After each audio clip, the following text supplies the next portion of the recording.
ሰላም ጤና ይስጥልን የተከበራችሁና የተወደዳችሁ በዓለም ዙሪያ የምትገኙ የጣና ቴሌቪዥን ክቡራን ቤተሰቦች እንደምን ዋላችሁ። አክብሮታዊ ሰላምታችን በያላችሁበት የምድር ዳርቻ ሁሉ ይድረሳችሁ እያልን የታህሳስ 13 ቀን 2018 ዓ.ም የጣና ቴሌቪዥን የቀን ዜናችንን ይዘንላችሁ ቀርበናል። እስከ መጨረሻው አብራችሁን እንድትቆዩ በአክብሮት እየጠየቅን ለእናንተ ጆሮ ይመጥናሉ ብለን ያሰናዳናቸውን ዜናዎች ርዕሶቹን አስቀድመን እናስደምጣችኋለን።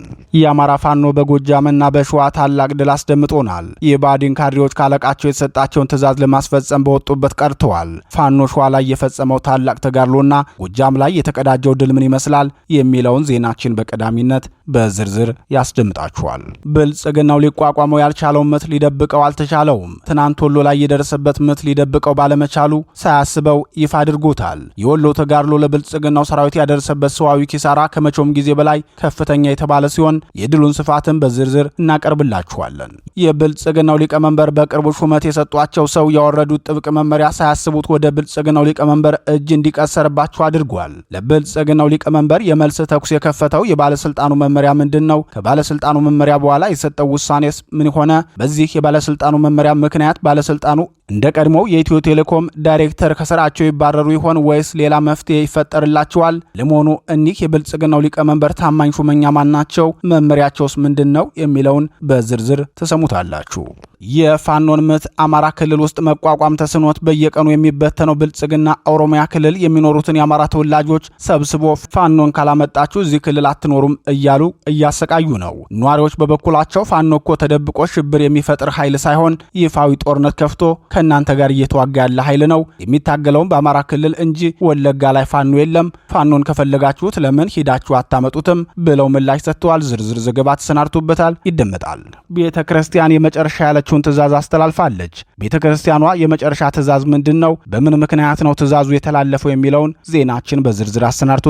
ሰዓቱ ሲደርስ ያስደምጣችኋል። እነዚህንና ሌሎች ለሰዓቱ የተመረጡ መረጃዎችን አሰባስበን ያሰናዳነው ዜናችን ወደ እናንተ መቅረብ ይጀምራል። በድጋሚ እስከ መጨረሻው አብራችሁን ቆዩ እያልን በቀጥታ ወደ ዝርዝር ዘገባው እናልፋለን።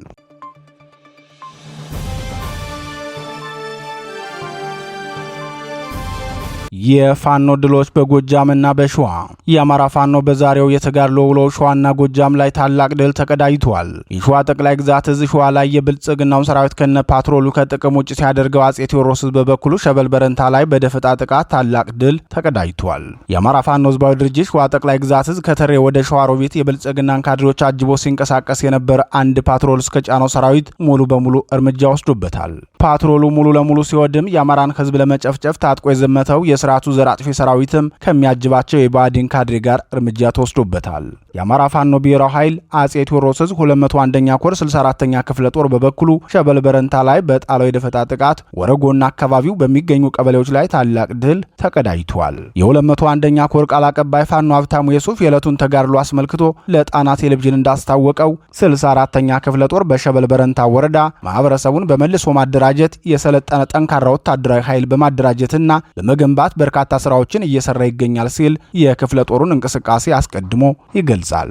ፋኖ ሀብታሙ አክሎም የአጼ ቴዎድሮስ 201ኛ ኮር 64ኛ ክፍለ ጦር በሸበል በረንታ ወረዳ እያደራጀ ባለው ግዙፍ ኃይል ስጋት ውስጥ የገባው የጠላት ብልጽግና ኃይል በቀጠናው የሚገኙ የፋኖ አባላትን ለማጥቃት በየዱሃ ከተማ በመነሳት ጨለማን ተገን በማድረግ በቁጥቋጥ ቀበሌ የፋኖ አባላትን ለማጥቃት ሞክሮ ነበር። በቁጥቋጥ ቀበሌ የገባውን ይህንን ሰራዊት ድጋፍ ለማድረግ ከየዱሃ ከተማ ታህሳስ 13 2018 ዓ.ም ከጠዋት 2 ሰዓት ተኩል ተጨማሪ ኃይል በመያዝ በጉዞ ላይ የነበሩ በአንድ ፓትሮልና በአንድ ላንድ ክሎዘር ካድሬና አባላት የጫነ ተሽከርካሪ በጉዞ ላይ እንዳሉ በወረጓና አካባቢው ቀበሌ ልዩ ቦታው ደረቅ ወንዝ በተባለ ቦታ 64ኛ ክፍለ ጦር 5ኛ ሬጅመንት በወሰደ የደፈጣ ጥቃት በፓትሮል ላይ የነበሩ የስርዓቱ ዘር አጥፊ ሰራዊት አመራርና አባላት ሞትና ቆስለኛ ሆነዋል ብሏል። በሸበል በረንታ የዱሃ ከተማ ወደ ቁጥቋጥ ሲንቀሳቀስ በነበረው የጠላት ኃይል ላይ በተሰራ የደፈጣ ጥቃት እርምጃ ከተወሰደባቸው የስርዓቱ ሰራዊት አባላት መካከል የሬጅመንት አዛዥ የሆነው ሻምበል ሰለሞንና የጋንታ መሪው ይገኙበታል። ቆስለው ወደ ሆስፒታል ከገቡት መካከልም አንድ ሚሊሻና ሌሎች የብልጽግናው ሰራዊት አባላት ህይወታቸው አልፏል። የባዴንን ካድሬዎችና የብልጽግናውን ሰራዊት ጭነው ሲጓዙ የነበሩት ፓትሮልና ላንድ ክሩዘር ተሽከርካሪዎች በደፈጣ ጥቃቱ ሙሉ በሙሉ ከጥቅም ውጭ ሆነዋል ሲል ፋኖ ሀብታሙ የሱፍ ለጣና ቴሌቪዥን አስታውቋል። ይህ በእንዲህ እንዳለ ከመደበኛ ውጊያና ከጊዜው አስተዳደር ከማዋቀር ጎን ለጎን ብርቱ የማደራጀትና ህዝብን የማወያየት ስራ ተጠናክሮ መቀጠሉን ፋኖ ሀብታሙ የሱፍ ተናግሯል። የአማራ ፋኖ ብሔራዊ ኃይል አጼ ቴዎድሮስ ዕዝ 201ኛ ኮር ነጻ ባወጣቸው አካባቢዎች የሚካሄደውን ህዝባዊ ውይይት አጠናክሮ የቀጠለ ሲሆን በትናንትናው ዕለትም በቢቡኝ ወረዳ ከህዝብ ጋር ሰፊ ውይይት አካሂዷል። ውጤታማና ለትግሉ ወሳኝ መንገድ አመላካች ነበር የተባለለት የቢቡኝ ወረዳ ህዝባዊ ውይይት የአማራ ፋኖ ብሔራዊ ኃይል አጼ ቴዎድሮስ ዕዝ በሁሉም ምዕራብ አማራ ቀጠና ዞኖች በመንቀሳቀስ አያሌ ስኬታማ ወታደራዊ፣ ፖለቲካዊና አስተዳደራዊ ተግባራትን እየሰራ ይገኛል። ትግላችን በአንድ ወጥ ድርጅት የተመራ አስከፊውን ስርዓት በመገርሰስ አማራው የተሟላ ድል እንዲጎናጸፍ ለማድረግ ሁለንተናዊ ዝግጅት አስፈላጊ መሆኑን በማመን ብርቱ ስራዎችን እየሰራን ነው ሲል የኮሩ ቃል አቀባይ ተናግሯል። ቢቡኝ ወረዳ ጊዜያዊ መንግስት በሚያስተዳድራቸው ቀበሌዎች እየተዘዋወረ የህዝብ መድረኮችን በማመቻቸት ህዝባዊ ውይይት እያካሄደ ድርጅታዊ መዋቅሩን እያጠናከረ ይገኛል።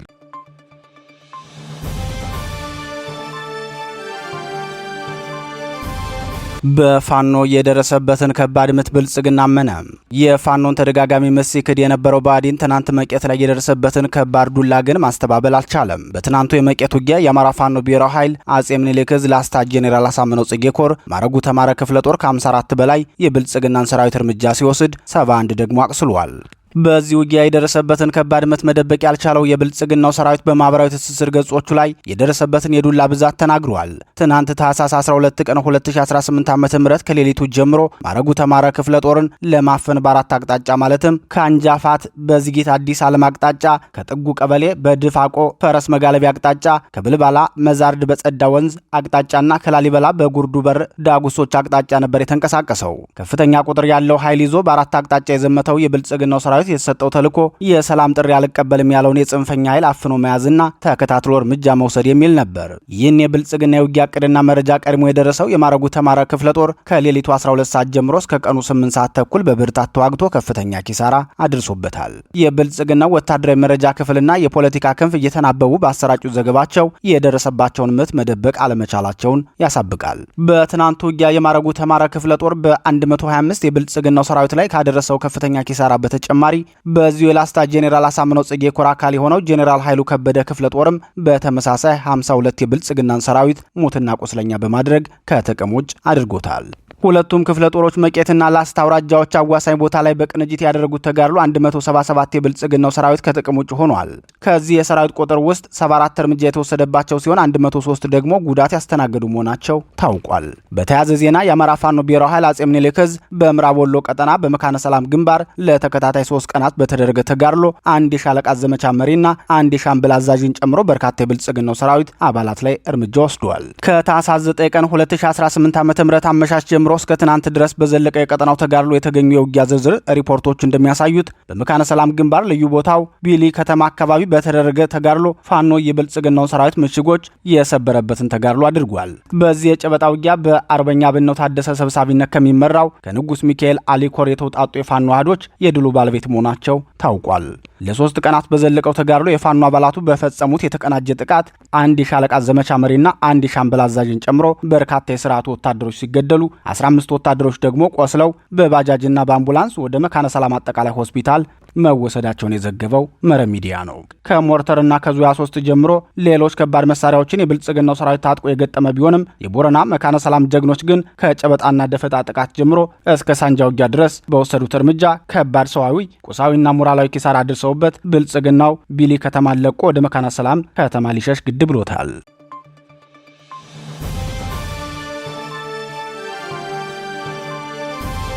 ባንኮች ላይ የወጣው መመሪያ ለጠቅላይ ሚኒስተሩ የሚተግበር። ምንጮች በተለያዩ የስራ መስኮች ሐሰተኛ የትምህርት ማስረጃዎች መኖራቸውን የሚያሳይ ፍንጭ መገኘቱን ተከትሎና የዲግሪ ወረቀት ሽያጭ እንደነበር ከተደረሰበት በኋላ ብሔራዊ ባንክ የአገሪቱ ባንኮች ውስጥ ያሉ ሰራተኞች የትምህርት ማስረጃ ላይ ማጣራት እንዲደረግ አዟል። ባንኮች እያንዳንዱ ሰራተኛቸውን ከመጀመሪያ ዲግሪ በፊት ያለው የትምህርት ማስረጃ እንዲመረምሩና አረጋግጠው እንዲያቀርቡ የኢትዮጵያ ብሔራዊ ባንክ መመሪያ መስጠቱን ዋዜማ ሰምታለች። በቅርቡ የብልጽግናው ሊቀመንበር ለብሔራዊ ባንክ ገዢ አድርገው የሾሟቸው ኢዮብ ለሁሉም ባንኮች ጽፈው በላኩት ደብዳቤ ላይ በመመሪያው መሰረት እያንዳንዱ ሰራተኛ የዲግሪ ትምህርቱን ከመጀመሩ በፊት ያለውን የትምህርት ማስረጃ ማረጋገጫ ማቅረብ አለበት። ባንኮች ሰራተኛቸውን ወደ ዲግሪ ትምህርት የተሸጋገሩበትን የ12ኛ ክፍል ሰርቲፊኬት፣ ዲፕሎማ ወይም ደረጃ 4 አረጋግጠው መቅረብ ይጠበቅባቸዋል ይላል። የ12ኛ ክፍል ማለፊያ ነጥብ አስመዝግበው በቀጥታ ወደ ዲግሪ ትምህርት የገቡ የባንክ ሰራተኞች ከኢትዮጵያ የትምህርት ምዘናና ፈተናዎች አገልግሎት ማረጋገጫ እንዲያቀርቡ የሚል ትዕዛዝ የተላለፈ ሲሆን ሰራተኞች የሚያቀርቡት የ12ኛ ክፍል የትምህርት ማስረጃ ማረጋገጫ ከአገልግሎቱ ለማግኘት በአካል ወይም በዲጂታል አማራጭ በተዘጋጀው ድረገጽ መጠቀም እንደሚችሉም ተነግሯል።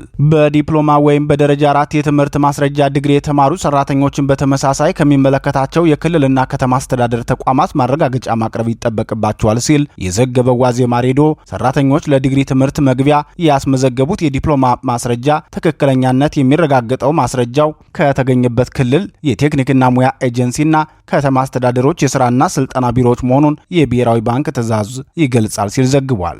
ባንኮች ይህንኑ የብሔራዊ ባንክ መመሪያ ለሰራተኞቻቸው ማሳወቃቸውንም አረጋግጫለሁ ሲል የገለጸው ዋዜማ ዘገባ አንዳንድ ባንኮች ከግል ከፍተኛ ትምህርት ተቋማት መረጃ ማስመዝገቡ ሰራተኞቻቸው ላይ ያተኮሩ ሲሆን አስከትለው የሁሉም ሰራተኞች መረጃ የማረጋገጥ እቅድ ይዘዋል። ብሔራዊ ባንክ መመሪያ ከማውረዱ በፊት አንዳንድ ባንኮች በራሳቸው ተነሳሽነት የሰራተኞቻቸውን የትምህርት ማስረጃ የማረጋገጥ ሙከራ አድርገዋል።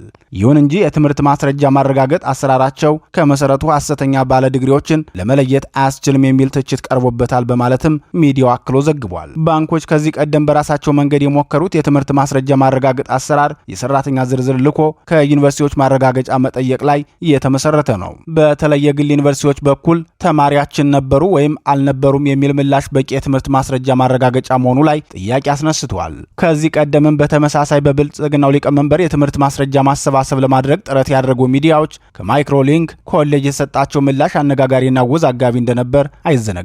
መጀመሪያ አካባቢ ኮሌጃችን የሀገር መሪ አስተምሮ ስላስመረቀ ኩራት ይሰማናል ሲል የነበረው ማይክሮሊንክ ኮሌጅ በጊዜ ሂደት ራሱን ከገበያው አክስሟል። ለኮሌጁ መዘጋት የተለያዩ ምክንያቶች የሚቀርቡ ቢሆንም የጣና ቴሌቪዥን ምንጮች እንዳረጋገጡት መረጃ ደግሞ ለኮሌጁ መዘጋት የብልጽግናው ሊቀመንበር ትዕዛዝ መሆኑን ገልጸዋል። የግል ከፍተኛ ትምህርት ተቋማት የቁጥጥርና ክትትል አሰራሩ የፈጠረውን ክፍተት ተጠቅመው በዲግሪ ወረቀት ሽያጭ ላይ ተሰማርተው ከነበሩ ኮሌጆች መካከል አንዱ የብልጽግናው ሊቀመንበር ተምረውበታል የተባለው ኮሌጅ ይጠቀሳል። ሌሎች ኮሌጆችም በተመሳሳይ በዚህ ህገወጥና ሞራል ቢስ ስራ መሰማራታቸውን የቀድሞው የኢትዮጵያ ከፍተኛ ትምህርት ቁጥጥር ዋና ዳይሬክተር ዶክተር አንዱዓለም አድማሴ በፓርላማ ቀርበው መናገራቸው አይዘነጋም። በወቅቱም ዶክተር አንዱዓለም በሐሰተኛ ትምህርት ማስረጃ በመያዝ እስከ ሚኒስተርነትና ከዚያም በላይ የሆነ የመንግስት ስልጣን የያዙ ግለሰቦች ተገኝተዋል ሲሉ ከተናገሩ ከሳምንታት በኋላ ከስልጣን መነሳታቸው ይታወሳል። በቅርቡ የኢዜማው መሪና የብልጽግናው ሹም ብርሃኑ ነጋ የሚመሩት ትምህርት ሚኒስተርም በተመሳሳይ በሐሰተኛ የትምህርት ማስረጃ ንግድ ላይ የተሰማሩ ግለሰቦች፣ ኮሌጆችና ባለስልጣናት መኖራቸውን መግለጹ አይዘነጋም። በዚሁ ምክንያት የትምህርትና ስልጠና ባለስልጣን የግል ከፍተኛ ትምህርት ተቋማት በራሳቸው የዲግሪ ወረቀት አትመው መስጠት እንዳይችሉ አግዷቸዋል። ባለስልጣኑ በግል ከፍተኛ ትምህርት ተቋማት ላይ ባደረገው ማጣራት በ10 ዓመት ካስመረቁት 1.1 ሚሊዮን ተማሪዎች መካከል ከ100 ሺህ በላይ ሐሰተኛ የትምህርት ማስረጃ ያስመዘገቡ መሆናቸውን እንደደረሰበት መግለጡ ይታወሳል። ሐሰተኛ የትምህርት ማስረጃ ከተገኘባቸው ግለሰቦች መካከል ከፌዴራል እስከ ክልል የመንግስት ከፍተኛ አመራሮች ይገኙበታል ተብሏል። አሁን ለባንክ ሰራተኞች የወረደው መመሪያም የብልጽግናው ሊቀመንበር ጨምሮ በሁሉም የብልጽግናው ሹሞች ላይም እንዲተገበር አስተያየት ሰጪዎች ለጣና ቴሌቪዥን ተናግረዋል።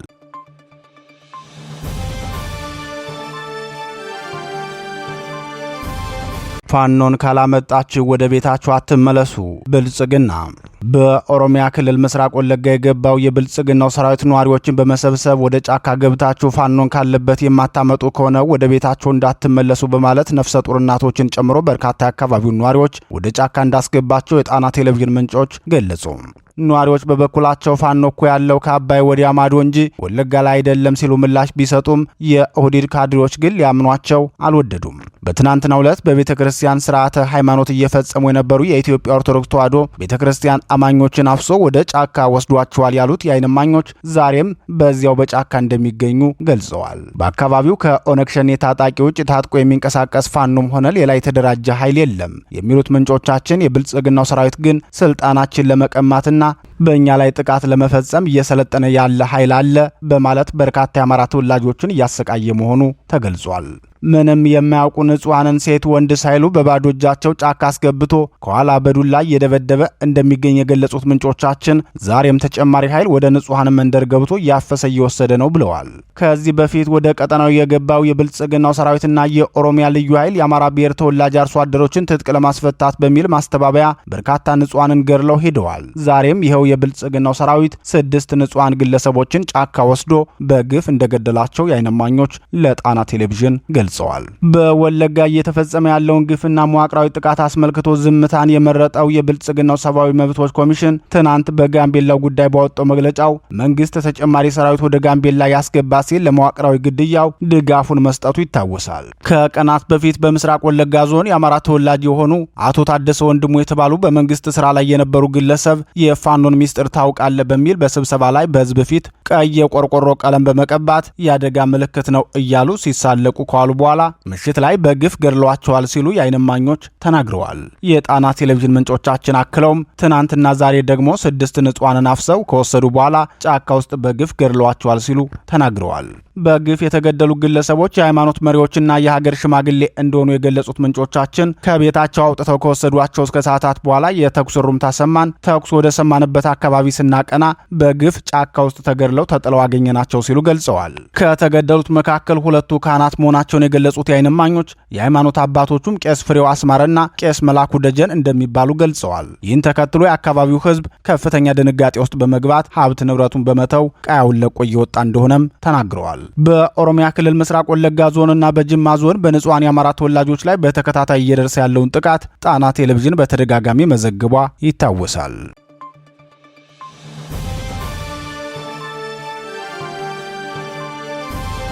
የመጨረሻ ጥሬን ተጠባበቁ። ቤተ ክርስቲያን የህወሓት ታጣቂ ቡድን በአማራ ክልል ሰሜን ወሎ ዞን አለማጣ ከተማ በሚገኘው ኢየሱስ ቤተ ክርስቲያን ላይ ጥቃት መክፈቱንና የቤተ ክርስቲያንን ማህተም በግዳጅ ለመቀማት መሞከሩን ተከትሎ የሃይማኖት አባቶች የመጨረሻ ጥሪ አቀረቡ። ከወራት በፊት ጀምሮ የራያ አማራ ማንነትን ለመጠቅለል በሰፊው ሲንቀሳቀስ የነበረው የህወሓት ታጣቂ ኃይል ትናንትና ዛሬ ደግሞ የአብያተ ክርስቲያኖችን ማህተም ለመቀማት መሞከሩንና ካህናትንም ማሰሩን ምንጮች ገልጸዋል። ከሳምንት በፊት በአማራ ክልል ሰሜን ወሎ ዞን የአለማጣ ከተማ ሰላምና ደህንነት ቢሮ ኃላፊ ተደርጎ በህወሓት የተመደበው ግለሰብ ከ100 በላይ ለሚሆኑ ቤተ ክርስቲያን ማህተሙን ለመቀሌው መንበረ ሰላማ እንዲያስረክቡ የሚል ደብዳቤ መጻፋቸው መዘገባችን ይታወሳል። በደብዳቤው መሰረት ማህተሙን ገቢ ካላደረጉ የኃይል እርምጃ እንደሚወሰድ ዝቶ የነበረው የህወሓቱ ታጣቂ ኃይል ትናንትና ዛሬ ካህናትን እያሰረ ማህተሙን በግዳጅ ለመንጠቅ ሙከራ ማድረጉ ተገልጿል። የህወሓትን ወታደራዊ እርምጃ ከአማኞች ጋር በመተባበር በጊዜያዊነት መግታት የቻሉ የቤተ ክርስቲያን አስተዳዳሪዎች ከዛሬ ጀምሮ በቤተ ክርስቲያኗ ላይ ጥቃት የሚሰነዘር ከሆነ አማኞች ደወሌን በንቃት ይከታተሉ ሲሉ መልእክት ማስተላለፋቸው ተሰምቷል። ይህን መልእክት ያስተላለፉት ግን የጠቅላይ ቤተ ክህነት አስተዳዳሪዎች ሳይሆኑ የአካባቢው ሀገረ ስብከት መሪዎች መሆናቸው ታውቋል። በዚህ የህወሓት ታጣቂዎች ድርጊትና የቤተ ክርስቲያኒቱ ትዕዛዝ የተነሳ በአማራ ክልል ሰሜን ወሎ ዞን አለማጣ ከተማ ውጥረት ነግሷል የሚሉት ምንጮቻችን ውጥረቱ ከምንጊዜውም በላይ ዛሬ የህወሓት ታጣቂዎች ምሽግ ስለመያዛቸውና በተቃራኒው በኩል የብልጽግናው መከላከያና ፌዴራል ፖሊስም የራሱን ምሽግ እየያዘ ስለመሆኑ ገልጸው በአንዳንድ አካባቢዎች ትንኮሳዎች መኖራቸውን ጣና ቴሌቪዥን ለማረጋገጥ ችላለች። ይህ ውጥረት ከትናንት በስቲያ ቅዳሜ ጀምሮ ለ3ኛ ቀን የቀጠለ መሆኑን የገለጹት የጣና ቴሌቪዥን ምንጮች ትናንት ረፋድ ጀምረው የህወሓት ታጣቂዎች የብልጽግናውን ኮማንድ ፖስቱን በኃይል እናስወጣለን በሚል የቡድንና የነፍስ ወከፍ መሳሪያዎችን ይዘው የብልጽግናውን መከላከያና ፌዴራል ፖሊስ ካምፖችን ከበባ ማድረጋቸውን ተከትሎ ዛሬም ውጥረቱ መባባሱን ጨምረው ገልጸዋል። የአካባቢውን ኮማንድ ፖስት ሰብሳቢ የነበሩትን የኦህዴዱን ጦር አዛዥ ኮሎኔል አህመድ ኤሚን ከሳምንታት በፊት ካለማጣ ውጣ፣ ካልወጣ ኃላፊነቱን ራስ ትወስዳለህ በማለት ከከተማው ማስወጣታቸው አይዘነጋም። ኮሎኔል አህመድ ኤሚ ማለት የህወሓት ታጣቂዎች ከትግራይ ክልል ማይጨውና መሆኒ ወረዳዎች ተነስተው ወደ አማራ ክልል ራያ አለማጣ ወረዳዎች እንዲገቡ ተባባሪ የነበሩና ለዚህ ውለታቸውም በርካታ ሞራላዊ ያልሆኑ ስጦታዎችን ከትግራይ ክልል ሲላክላቸው የነበሩ ተባባሪያቸው መሆናቸው አይዘነጋም። ቆይተው ግን ኮሎኔሉን ከአማራ ክልል ራያ አለማጣ በማስወጣት ወደ ዋጃና ቆቦ አባረዋቸዋል። በወቅቱ የህወሓት ታጣቂ ቡድን ወደ አማራ ክልል ራያና ኮረም ሲገባ የተቃወሙ የአማራ ወጣቶችን ኮሎኔል አህመድ ኤሚ ያሳደዱ ማሳፈናቸውና በኋላም ማሰራቸው አይዘነጋም። የህወሓት ታጣቂ ቡድን ባለማጣ ከተማ መሃል አደባባይ ላይ የተተከለውን ወንጭፍ ሐውልትን ሲያፈርሱት ኮሎኔሉ ሽፋን ሽፋን በመስጠት ተባባሪያቸው እንደነበሩ አይዘነጋም። መጨረሻ ላይ ግን ህወሓት የኮሎኔሉን ውለታ በመካድ ተሳዳጅ አድርጋቸዋለች። ይህን ክስተት በቅርቡ የተከታተሉ የአካባቢው ነዋሪዎች ከህወሓት ጋር እየተናበቡና ጥምረት ፈጥረው በአማራ ማንነት ላይ የሚዘባበቱ ወንድምና እህቶቻችን ነገም የእነሱ ጣፈንታ የኮሎኔል አህመድ ኤሚን የሚያስንቅ እንደሚሆን ጥርጥር የለንም። ህወሓት ለጥቅሙ ሲል እንደ ጅብ መንከባከብና ማሳሳቅ ይችላል። ካገኘ በኋላ ግን ክደቱን በተደጋጋሚ ያስመሰከረ ጨካኝና ነውረኛ ቡድን ነው ብለዋል። በአማራ ክልል ራያ አላማጣና ኮረም የሚገኙ ቤተክርስቲያናትን ሀገረ ስብከታቸውን በገለልተኛ እንዲቆይ ሲወሰን የመቀሌው አቡነ ሰላማ የተሰኘው የህወሓት ሃይማኖታዊ ክንፍ አስቀድሞ በመቃወም ለህወሓት የወረራ ዕቅድ ተባባሪነቱን ማሳየቱ አይዘነጋም። አሁንም ቤተክርስቲያኖቹን የመውረር አስተዳደራቸውን የማፍረስና ቀሳውስቱን የማሳደዱ ዓላማ ከህወሓት የርስት ወረራና ማንነት ጭፍለቃ ፕሮጀክት ጋር የሚያያዝ መሆኑ ይታወቃል። ይህን የተረዳው የአካባቢው ህዝብም ከፍተኛ ድንጋጤ ውስጥ መግባቱን የሚናገሩት የጣና ቴሌቪዥን ምንጮቻችን ህወሓት ተጨማሪ ታጣቂ ኃይሉን ከራያ ዋጃ፣ ራያ ጥሙጋና ከተለያዩ ካምፖች የነበሩትን ታጣቂዎች ወደ አላማጣ ከተማ ገባ ይገኛል። በቀጣይ በአካባቢው ከባድ ቀውስ ሊፈጠር እንደሚችል ምልክቶች እየታዩ ነው በማለት ተናግረዋል። ህወሓት በቤተክርስቲያን ላይ ዝርፊያና ማፈናቀል ሲፈጽም የኢትዮጵያ ኦርቶዶክስ ተዋሕዶ ቤተክርስቲያን ጠቅላይ ቤተ ክህነት እስካሁን የሰጠው ምላሽ አለመኖሩ ይታወቃል።